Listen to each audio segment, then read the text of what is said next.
Privilege. What does it look like and how can we use it to actually help others?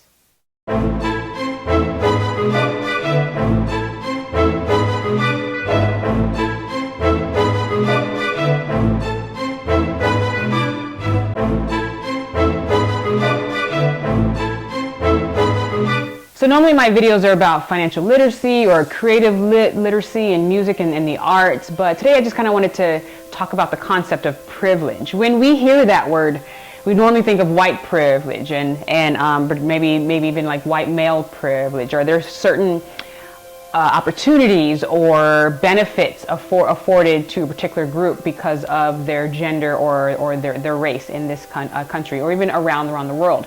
And there's different debates about that. So I really have to stop and ask myself about what does privilege mean to me. And of course I'm not white and I'm not a male and I'll never be a white male. So, but am I in a position where I experience privilege in other ways that may not be talked about as much because we normally just focus on the dominant race and the dominant gender in this society.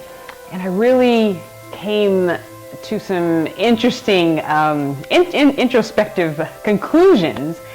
And so I looked at like my family life, like my mom.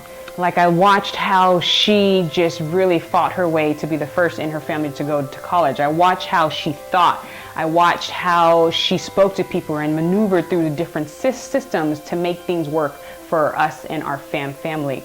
I also watched how she set a goal. She wasn't even aware she was doing this, but she was setting goals like, oh, I want to take my family to Washington, D.C. on $500, and she backtracked and she made it work, you know. And I see that as a privilege. I see that as a benefit and advantage to be able to be in that presence, to watch her work, and now to be able to do it in my own life. I have a mother who knew how to identify and break down the system and then to teach others how to get through it as well. And that's what I do today. So is that a privilege? Even looking at statistics, I was born in 1979. I wasn't born in 1879 or 1779. That would have been a different situation, a different experience for me back there. But the fact that I was born in the late 70s and afforded all these opportunities because of the generation that I was born in, is that privilege? Is that considered as a benefit? The fact that I was born in America, is that a privilege? I just really started to look at different aspects of, is there privileges in my life that I'm not even aware of that I should be conscious of as I'm going through this journey and I'm being put in position to help other people. Can I utilize my privileges in that way as well? I've been to UCLA. I know I can jump 20 feet and I had a spot on a team. I had a 3.5 coming out of high school. If I couldn't have jumped 20 feet, would I have went to UCLA? I don't know. I probably would have went straight to CSUN, which is great. CSUN's a great school, but UCLA picked me up and I said yes. So is that a privilege? The fact that I had athletic talent to couple with my academic talents, and even though I wasn't like super smart and a perfect score on the SATs and everything, it still worked out. Is that something that afforded me that opportunity? And I believe that it did. The fact that I'm 5'7", and it's funny to think that could height be a privilege, but I was actually reading this book by Malcolm Gladwell. I love Malcolm Gladwell, called Blink. And he goes on to say, he's like, you know, if you look at management level positions in American corporations, of course there's a low number of women, there's a low number of minorities. But if you look at the people in these companies, they said, yet few of those short people ever make it to executive suites. So then he says, of the tens of millions of American men below 5'6", the grand total of 10, or a grand total of 10 in my sample, have reached the level of CEO. which says that being short is probably as much of a handicap to corporate success as being a woman or being African American. And so this is the Warren Harding effect. And then he goes on to say that researchers analyzed the data and found that an inch of height for your income is worth to $789 a year in salary. So basically, so this book is really about like our subconscious and how we automatically put people in groups or in positions by what we think fits in that particular group. And it says we have a sense of what a leader is supposed to look like, and that stereotype is so powerful that when someone fits it, we simply become blind to other considerations. Our selection decisions are a good deal less rational than we think. We see a tall person and we swoon. And so I think they're talking about Warren Harding, who was elected to a particular position because he was tall, even though he was totally inept and not qualified for the position. So when we look at privilege, it's so much larger than we initially think.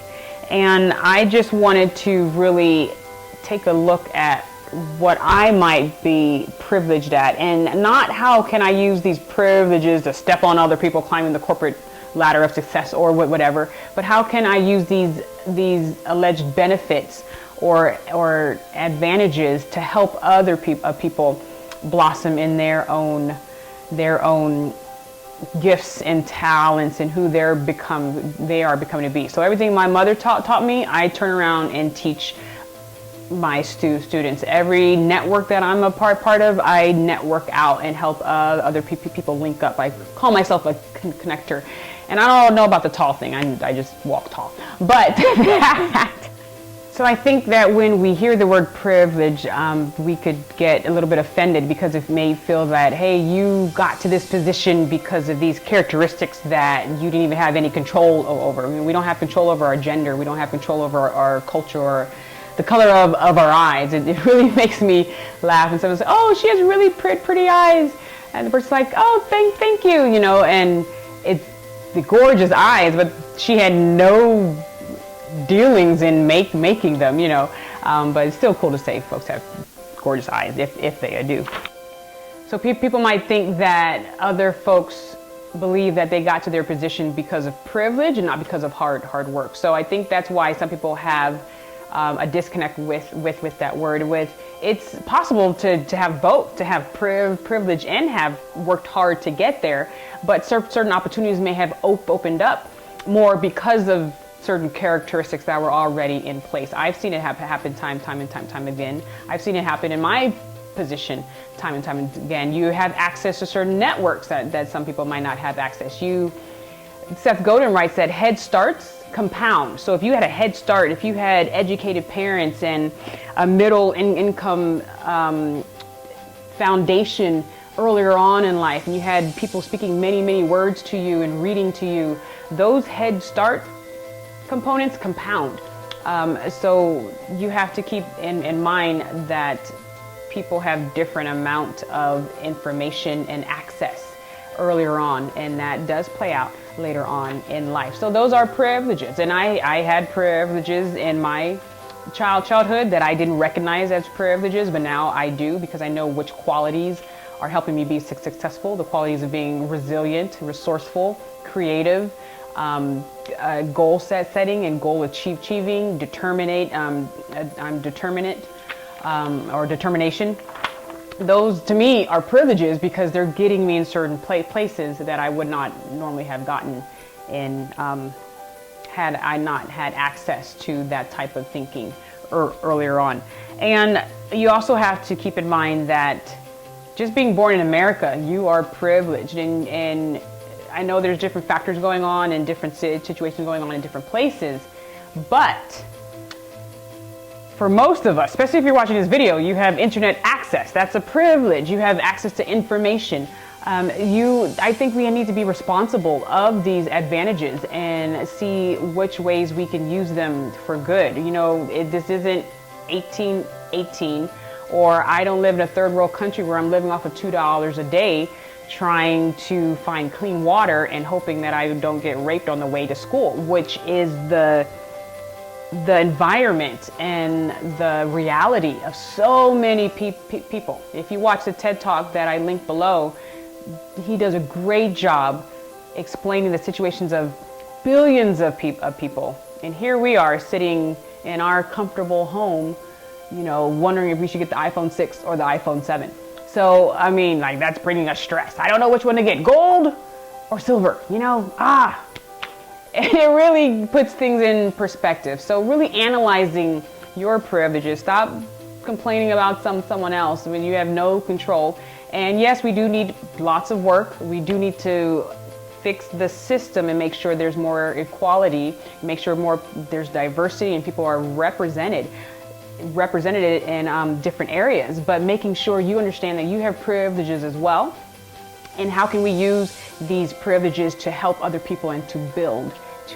We are meant to build people, build communities, build cities, and build this nation and build this world so that everyone has a fighting chance to develop their gifts and their talents and to contribute to their communities. That's why we're here. So please be aware of that. And I hope you have some more tools so that you can live your best life. Bye-bye.